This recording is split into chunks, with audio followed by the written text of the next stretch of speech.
Waalaikumsalam, halo Mbak. Betul ini dengan Ibu Listiana. Oh iya betul, ini dengan Mbak Amanda ya. Iya, betul. Silakan duduk dulu, duduk dulu. Terima kasih. Ini Mbak Amanda yang kemarin membuat janji untuk konseling dengan saya, betul? Betul, betul, betul. Oke. Oh iya, gimana duduknya udah nyaman? Mbak Amanda gimana kabarnya, sehat? Ya, untuk saat ini ya gini-gini aja sih, Bu. Oke gitu ya. Saya senang loh Mbak bisa ketemu Mbak Amanda hari ini. Tadi kesini naik kendaraan sendiri atau diantar? Naik kendaraan sendiri, Bu. Dengan mobil papi saya.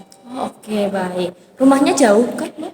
Enggak sih, Bu, dekat sini di perumahan Indah Permai. Oh iya, di sana. Oke, baik, baik. Sekarang Mbak Manda datang ke sini pasti kan bukan tanpa tujuan ya, betul? Oke, kira-kira ada yang bisa saya bantu? Jadi, Bu, sebenarnya saya takut, Bu. Ada yang dengar dan melihat percakapan kita, Bu. Oke, Mbak Manda sebenarnya harusnya tenang aja karena di sini kita ada kode etik yang memang nanti semua yang diceritakan oleh Mbak Manda itu akan saya simpan pribadi dan menjadi rahasia kita ya. Jadi Mbak Manda boleh menceritakan apapun yang dirasakan, semuanya boleh diceritakan kepada saya karena nanti pasti akan saya rahasiakan gitu. Baik, Bu. Eh, Sebenarnya, Bu, saya bingung mau mulai cerita itu dari mana, Bu. Mungkin bisa mulai dari yang Mbak Manda rasakan hari ini gimana? Saya sekarang merasa bingung, Bu. Saya juga kerap merasa takut tentang kehilangan teman-teman saya, Bu. Oke, kalau boleh tahu kenapa nih Mbak Manda bisa merasakan hal tersebut? Saya kemarin tidak membeli tas yang teman-teman saya miliki, Bu. Jadi ya kita tuh biasa kembaran gitu, Bu. Tapi terakhir kali ini saya tuh nggak bisa beli tas tersebut, jadi nggak bisa kembaran sama mereka, Bu. Dan saya tuh nggak berani cek grup WhatsApp, Bu. Oh, oke. Oke, baik. Dan satu lagi, saya takut kalau mereka tuh enggan berteman lagi dengan saya, Bu. Oke, gitu. Baik, kalau boleh tahu nih, apakah Mbak itu kenapa bisa sampai berpikiran kalau temannya itu nggak bakal berteman sama Mbak lagi kalau misalnya Mbak tuh nggak beli tas ini? Jadi gini, Bu, saya tuh punya temen, kita tuh berteman berlima, Ibu.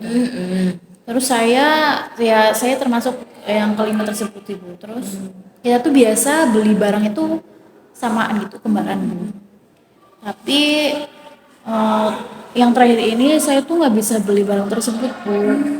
Jadi eh, ya saya tuh nggak bisa, soalnya waktu itu kan bulan kemarin ayah saya kirim uang buat saya itu buat sebulan. Ya sekitar 1 juta lah, Bu.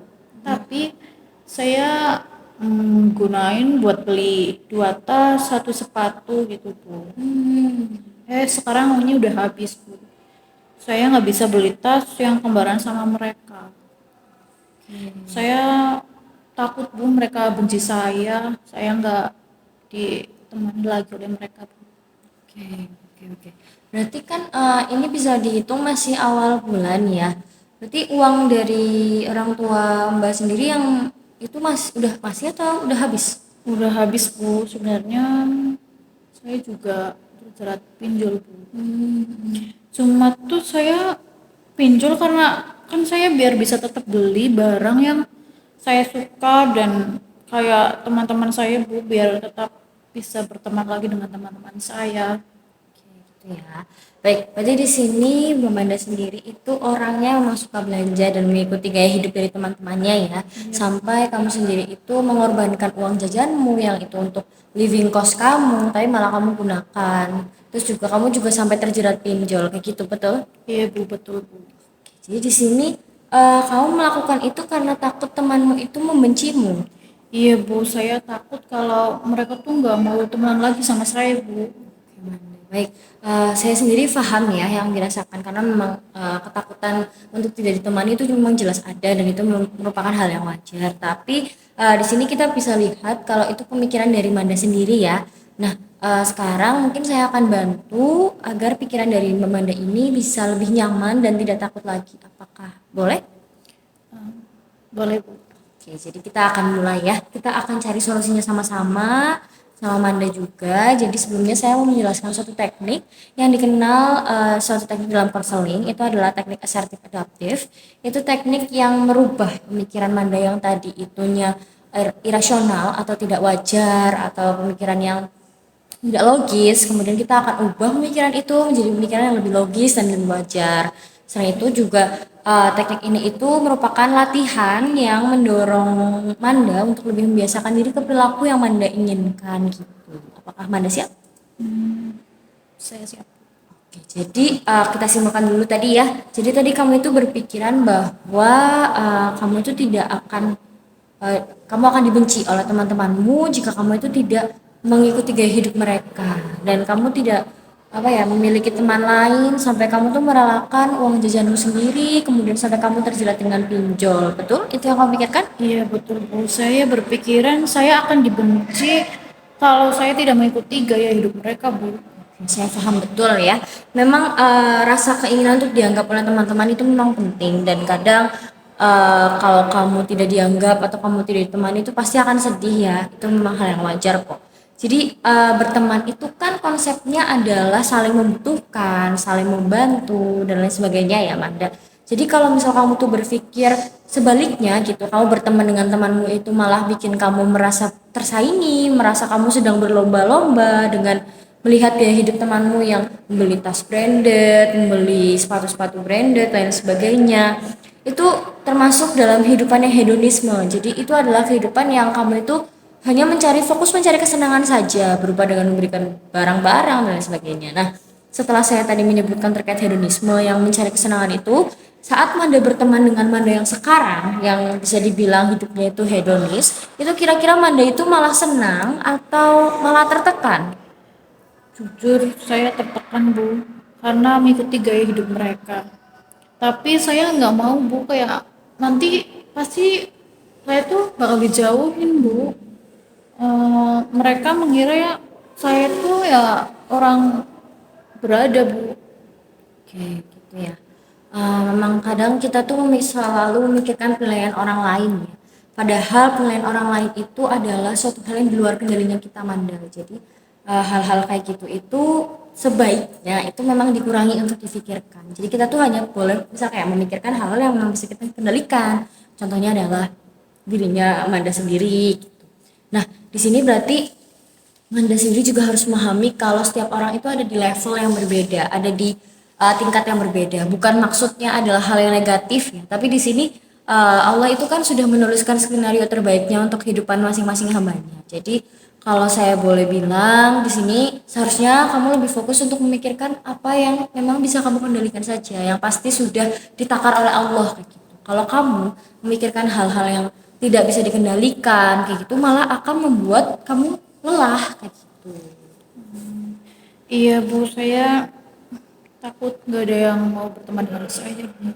Oke, jadi gini, sekarang itu bisa dikatakan kalau berteman dengan kamu itu kayak teman-temanmu itu berteman dengan kamu itu hanya karena apa yang kamu miliki berupa tas dan sepatu branded atau mereka tuh memang tulus membantu kamu, tulus menyayangimu, menghargaimu gitu. Di sini saya sekalian tanya juga ya. Jadi kayak antara dua hal ini itu yang mana? Apakah mereka itu berteman denganmu karena apa yang kamu miliki atau mereka tuh sebenarnya tulus dan mau berteman dengan kamu gitu kayak apakah ada hal yang membuatmu itu kayak misal sadar bahwa oh, mereka mau bantu saya atau apa kayak gitu.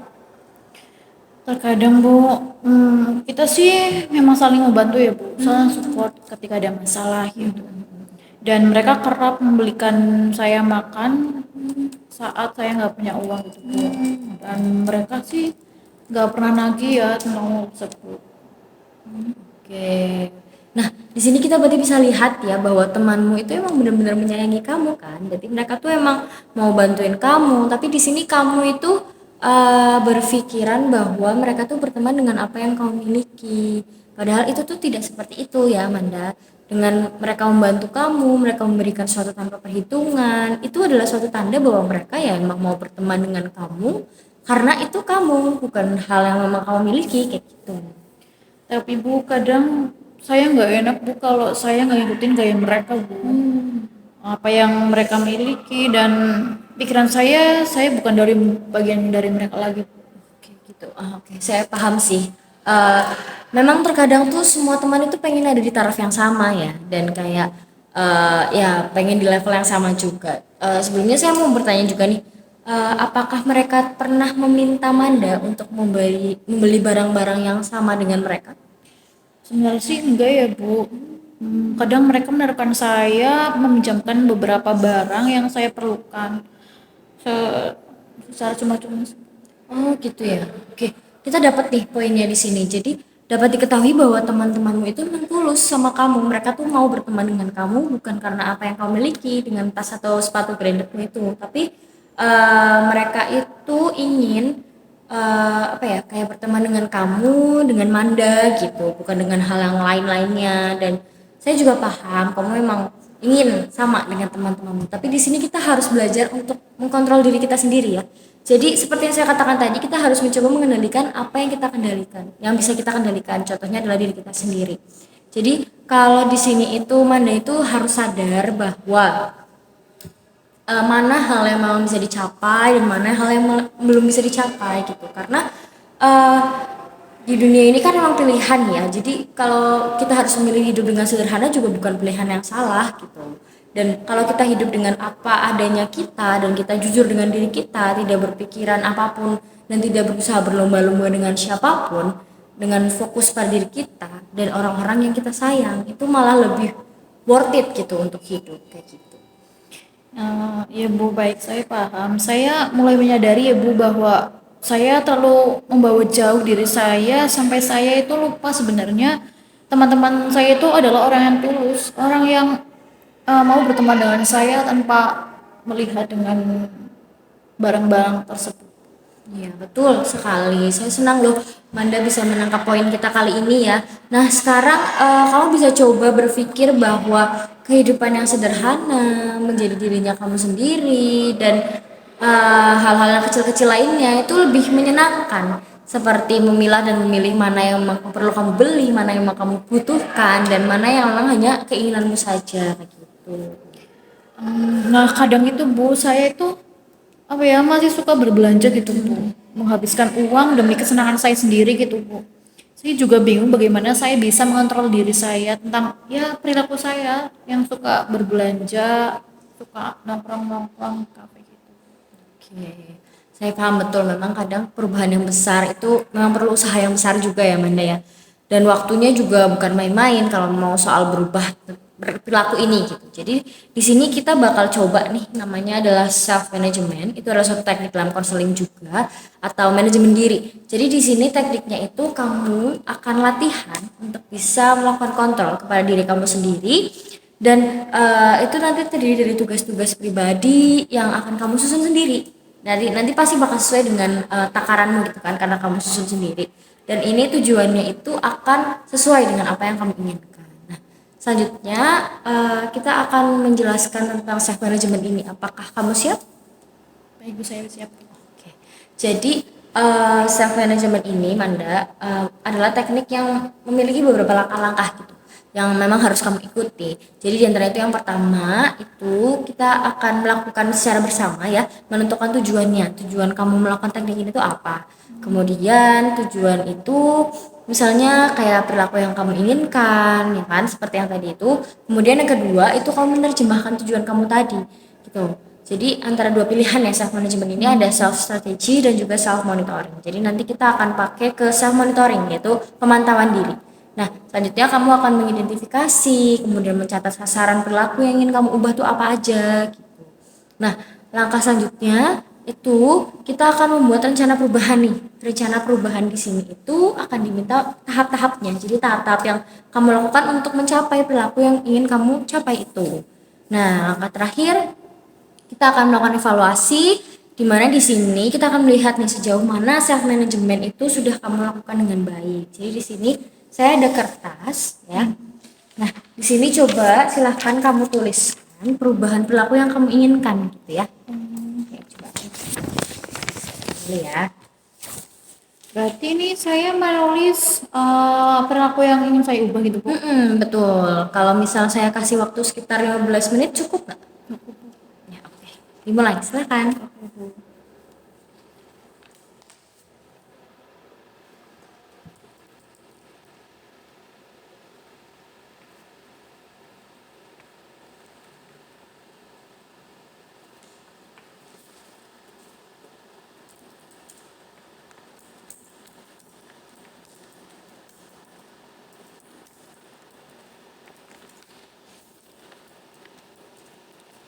Sudah, Bu. Sudah selesai, Bu. Oke, boleh saya lihat dulu?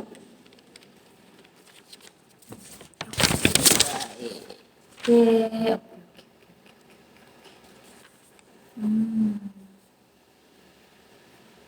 oke, baik.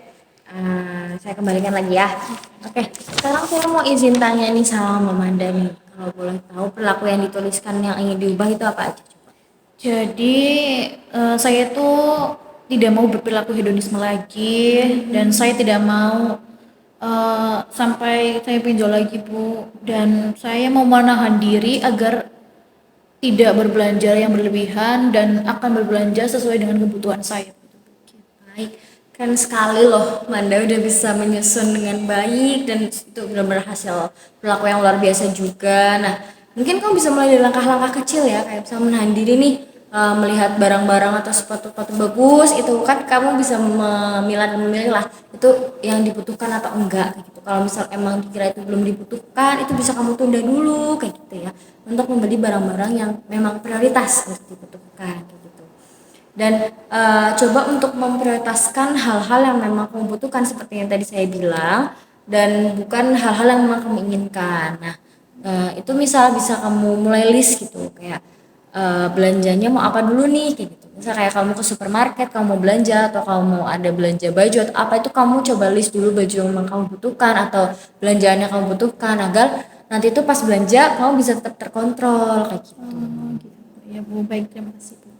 Oke, kamu luar biasa sekali, sudah bisa mencapai sampai sekarang dan saya juga yakin dan percaya banget kalau kamu tuh pasti mampu ya menjalani semua ini dengan penuh komitmen, dengan menunjukkan bahwa tekad kamu itu, untuk berubah itu emang kuat gitu ya.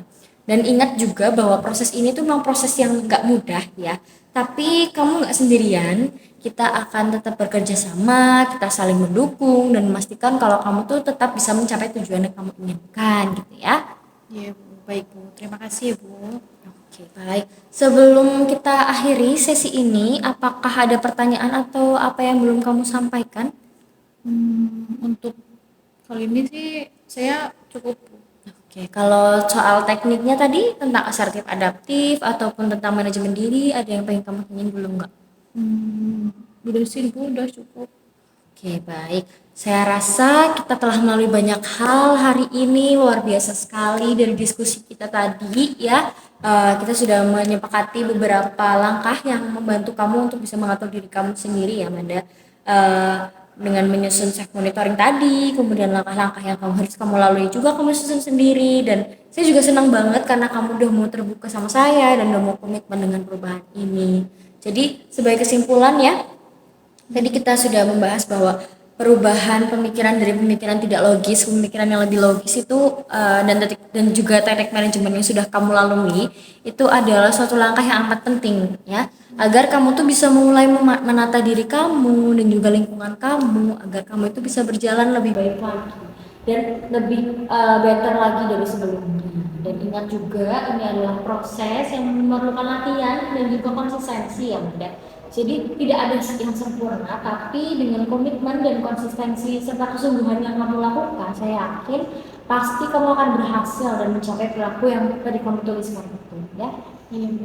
Terima kasih, Bu. Sama-sama. Kemudian untuk sesi berikutnya, kita akan mengevaluasi nih bagaimana kontrak perilaku tadi yang kamu tulis itu berjalan atau tidak, kemudian apakah ada kendala atau tidak, dan hal yang memang perlu didiskusikan agar kamu bisa merasa lebih baik lagi dan bisa lebih melangkah maju lagi itu bisa kita lakukan juga. Jadi kita akan lihat nih hasilnya dan mungkin membuat penyusunan jika diperlukan. Saya sangat menghargai usaha kamu ya.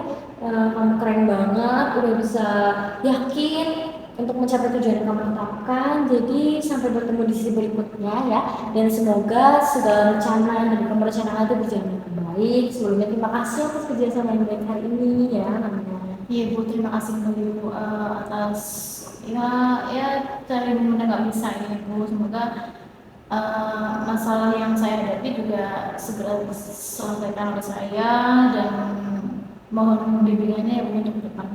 Terima kasih banyak sudah hadir di sisi kali ini. Oke.